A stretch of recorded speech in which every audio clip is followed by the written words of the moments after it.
Welcome back, everybody. Today we're getting started on this Black Templar by going over our dark gray primer with the brown undertone with a damp sponge by dabbing on dark neutral gray from Pro Acryl to reestablish our midtones. Next we use the damp sponge once again and neutral gray to establish our highlight for our black armor. Here you basically just want to hit the upturned faces that would catch light from your zenithal light source. Next we block in the cloth sections using dark ivory from Pro Acryl. You don't have to be super neat at this point, once again, because anything that we spill over on other than the black armor will be easily touched up in future steps. Here we're going to go ahead and pick out the base colors for all of our silvers using magnesium from Pro Acryl.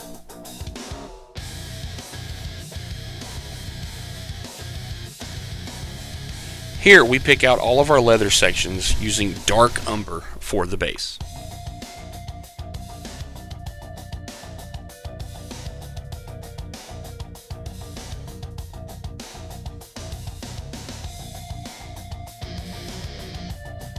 Next, using burnt red from Pro Acryl, we pick out all of the red details on the mini.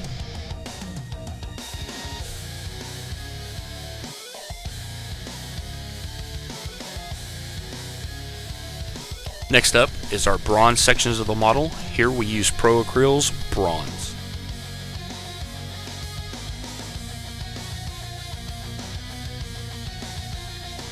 Next we use shadow gray from Pro Acryl to go in and pick out all of our Black Templar crosses and any of the other sections that we want to be darker than the armor itself.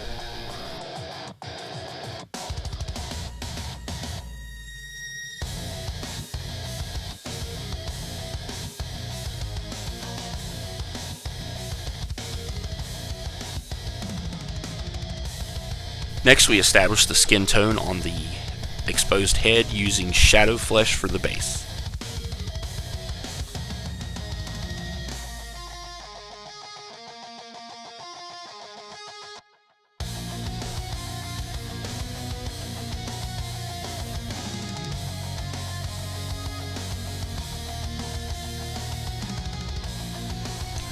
Next up is the oil wash, and this will be a staple in all of my videos moving forward as I do these on basically every single paint job that I do. It's just using a brown oil wash and a black oil wash after. One thing to keep in mind when using two different colors of oil washes is you do not want to try to cover the entire model with both colors. Next is the reductive technique using a makeup sponge that has been dipped into mineral spirits. We just take as much or as little of the underlying oil paint away as you would like.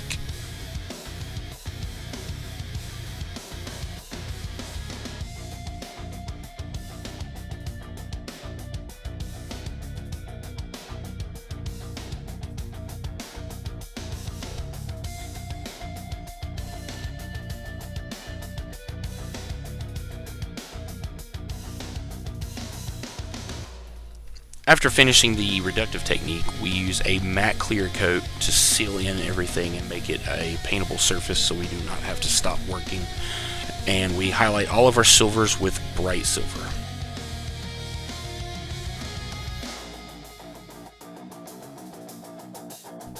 Here we continue highlighting our metallics using bright bronze to pick out all of our previously painted bronze sections.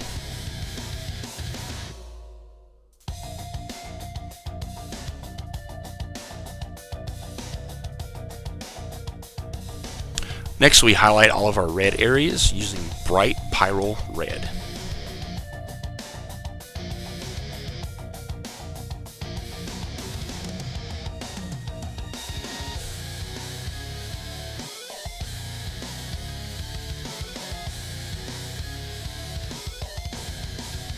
Our first highlight for the skin is going to be using tan flesh from Pro Acryl.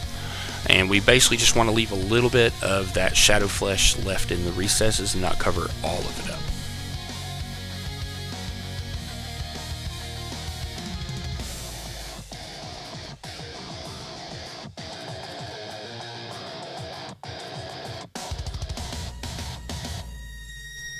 Next, we use light umber to go around the model and highlight all of our leather sections, such as the belts and the pouches around his waist.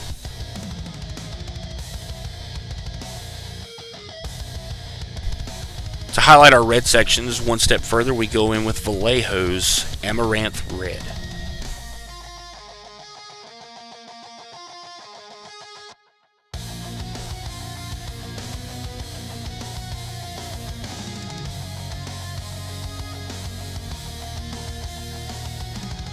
We pick out the laurels using black green from Pro Acryl.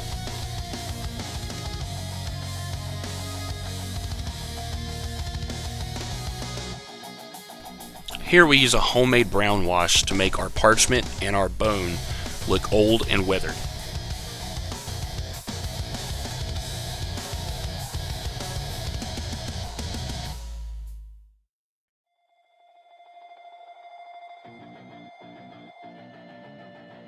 Here we add a little bit more depth using Reichland Flesh Shade from Games Workshop.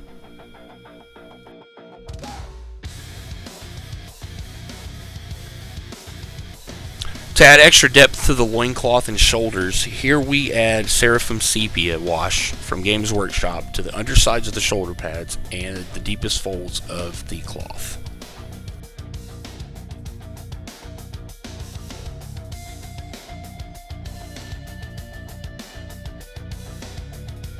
Our final highlight for the skin will be Warm Flesh from Pro Acryl.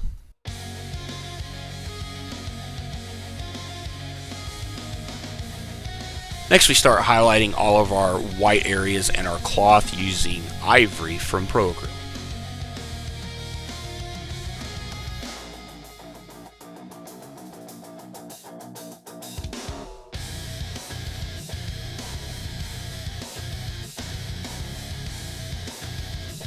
At this stage, I've decided to try and take this into a little bit more of a grimdark realm, so I used Garex Sewer Contrast Paint from Games Workshop and kind of selectively put this in to add a little bit more grime and texture to the armor.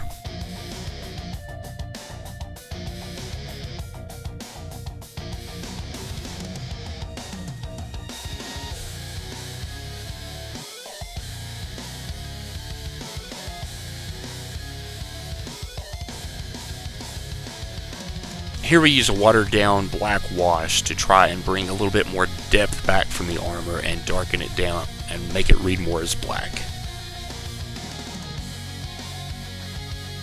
Next, using a piece of pluck foam dipped in black paint, we move around the model, adding as few or as many chips as we would like.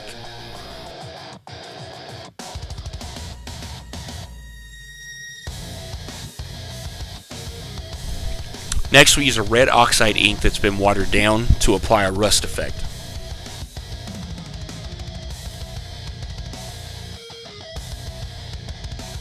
Next, we use my favorite product for rust, which is Dirty Down Rust.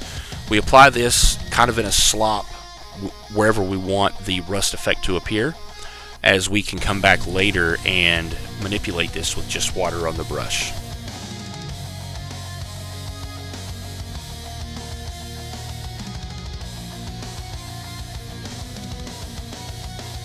Next, we use watered down white ink to fill the open areas on the braziers.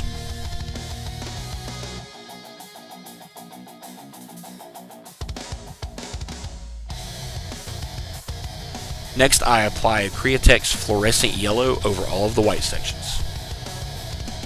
I typically apply my fluorescents a bit thicker than I would normal paint because these thin down very substantially after they cure.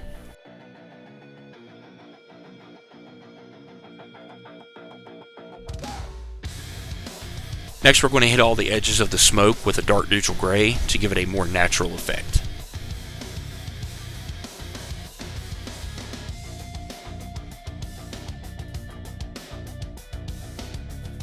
And finally, we're going to use Vallejo Model Air Fluorescent Red over all of our previously applied yellow sections.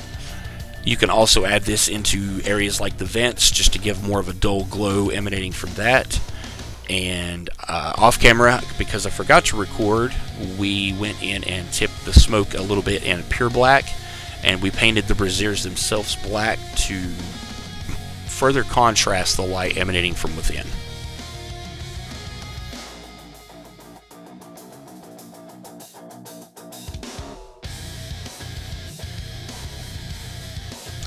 here you have our finished grimdark Black Templar. If you have any thoughts, comments, or opinions on how I can improve the content that comes out on this channel, feel free to leave them in the comments below.